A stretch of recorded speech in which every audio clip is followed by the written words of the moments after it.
Hello girls and स्वागत है आपका आज के इस वीडियो के अंदर। फ्रेंड, आज के इस वीडियो में इतिहास विषय की पाठ्यपुस्तकों का निर्माण करेंगे जिसका प्रकरण है अकबर। तो चलिए बिना किसी देरी के शुरू करते हैं आज के इस वीडियो को।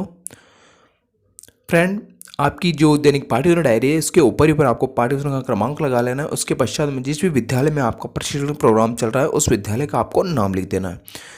कक्षा, विषय, दिनांक वगैरह, जो प्रकरण का नाम वगैरह वो सारी खानापूर्ति आपको कर लेनी है। ये करने के पश्चात में आगे बढ़ने से पहले मैं आपको बता दूं, अब तक आपने हमारे चैनल को सब्सक्राइब नहीं किया या आप हमारे वीडियोस को पहली बार वॉच कर रहे हैं या चैनल पर पहली बार आए हैं या नए हैं, तो प्लीज़ चैनल को सब्सक्राइब कर लीजिए और घंटी वाले आइकन को ऑन कर लीजिए ताकि भविष्य में आपको वीडियो के सभी अपडेट्स प्राप्त हो सके और आप हमारे वीडियो को सबसे पहले वॉच कर सकें। फ्रेंड, इस आते हैं वापस आपकी पाठ्य योजना के ऊपर, जिसके पश्चात में आपको 2 कॉलम तैयार कर लें। शिक्षण के उद्देश्य और अपेक्षित व्यवहारगत परिवर्तन। देखिए, मैंने आपको 6 शिक्षण के उद्देश्य लिखा है। पहला है ज्ञानात्मक, द्वितीय है अवबोध, तृतीय है ज्ञानोपयोग, चतुर्थ है कौशल, पांचवा है अभिरुचि और छठवा है अभिवृत्ति। इस प्रकार से मैंने आपको 6 शिक्षण के उद्देश्य लिखा है। उससे संबंधित अपेक्षित व्यवहारगत परिवर्तन मैंने लिखा दिए।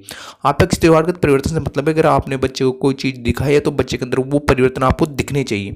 अगर बच्चे के अंदर आपने जो चीज़ें पढ़ाई उससे संबंधित अगर अपेक्षित व्यवहारगत परिवर्तन दिखते हैं आपके अंदर या बच्चे के अंदर वो परिवर्तन दिखते तो आप समझ लीजिए बच्चे ने उस शिक्षण के उद्देश्य को ग्रहण कर लिया है।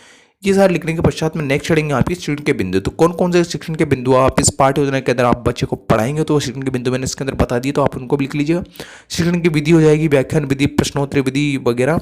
और साहित्य सामग्री के अंदर चौक, डस्टर, लपेट प्लस समाज जो कक्षा उपयोगी सामग्री इसके अंतर्गत आ जाएगी। पूर्व ज्ञान में आप लिखेंगे विद्यार्थी अकबर के बारे में पूर्व में सामान्य जानकारी रखते हैं। नेक्स्ट चढ़ेंगे आपके प्रस्तावना प्रश्न। फ्रेंड, जो प्रस्तावना प्रश्न होता है आपकी पाठ्य योजना का सबसे महत्वपूर्ण भाग होता है कि जितना अच्छा आप प्रस्तावना प्रश्न तैयार करेंगे आपकी पाठ्य योजना उतनी प्रभावपूर्ण बनकर निकल के आएगी। इसके अंदर आपको 2 कॉलम तैयार कर लें। छात्र अध्ययन क्रिया, विद्यार्थी क्रिया।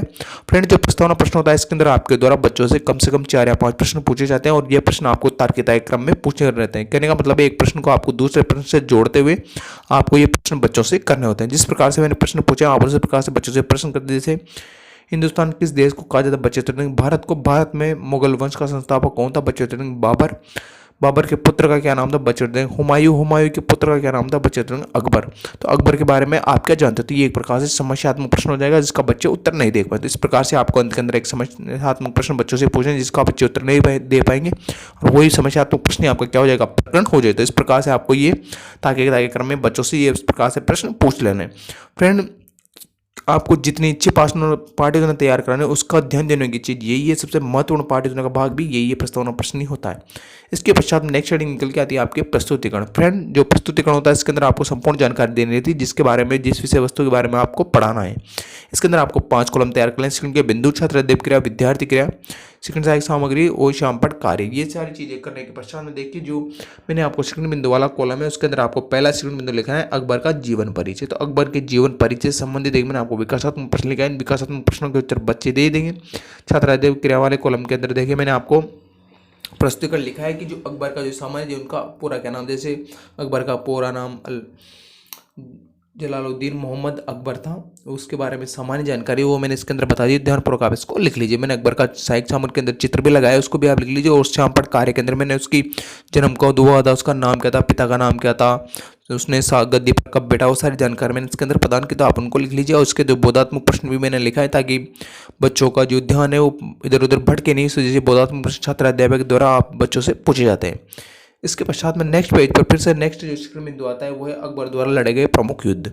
तो अकबर द्वारा जो प्रमुख युद्ध लड़े गए थे उन युद्धों के बारे में मैंने छात्र अध्यापक कथन के अंदर विस्तार पूर्वक बता दिया। जैसे अकबर के द्वारा हल्दी घाटी का युद्ध लड़ा गया था, अकबर और महाराणा प्रताप के मध्य हुआ था ये अत्यधिक युद्ध, पानीपत का युद्ध हुआ था, अकबर ने हेमू के बीच भी युद्ध लड़ा था, अकबर की विजय हुई थी, वो सारी जानकारी मैंने इसके अंदर बता दी। हल्दी घाटी का जो सबसे घातक युद्ध था वो हल्दी घाटी का था इसके बीच में अकबर और महाराणा प्रताप के बीच में, वो उसके बारे में देखिए मैंने आपको साहित्य सामग्री के अंदर भी बताया है और श्यामपट कार्यक्रम में भी मैंने लिखा दिया। जो प्रमुख युद्ध है उन प्रमुख युद्धों के बारे में मैंने आपको सामान्य जानकारी दे दी।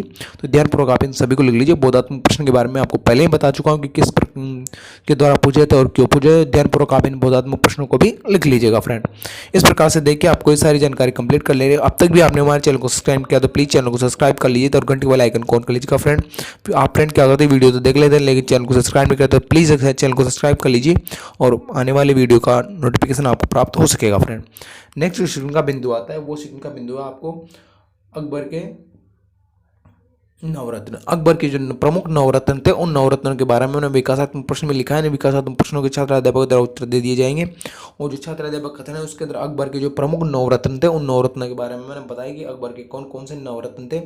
उन नवरत्नों का नाम भी मैंने इसका लिखा है। और देखिए मैंने एक चार्ट भी तैयार करा है किया है। इसके अंदर प्रमुख अकबर के जो प्रमुख नवरत्न थे उन नवरत्नों के का मैंने नाम लिख दिया है कि कौन कौन से नवरत्न थे। जैसे उनके वीर बीरबल था, एक मानसिक था, राजा टोडरमल था, राजा फजल थे, तानसेन थे, अब्दुल रहीम, अजुद्दीन फैजी, मुल्ला ने ख्वाजा, वो सारे हैं उसके बारे में मैंने लिखा दिया। और उसके मैंने मूल्यांकन प्रश्न भी लिखा दिए।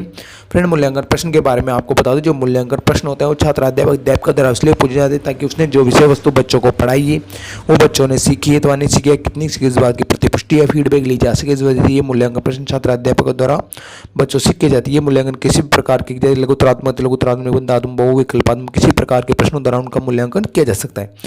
ये सारे लिखने के पश्चात में आप अंत में बच्चों को गृह कार्य देता है कि बच्चे घर पर जाकर आसान से उस गृह कार्य को कर सके। कहने का मतलब है जिस घटना के स्तर से आपने अध्यापन कार्य कराया उस घटना के स्तर से आप बच्चों को गृह कार्य दे दीजिए। ये वीडियो आपको कैसा लगा कमेंट बॉक्स में बताएं। वीडियो अच्छा लगा तो प्लीज़ वीडियो को लाइक शेयर सब्सक्राइब करें, चैनल को जरूर लाइक करें। Thanks for watching. जय हिंद, जय भारत।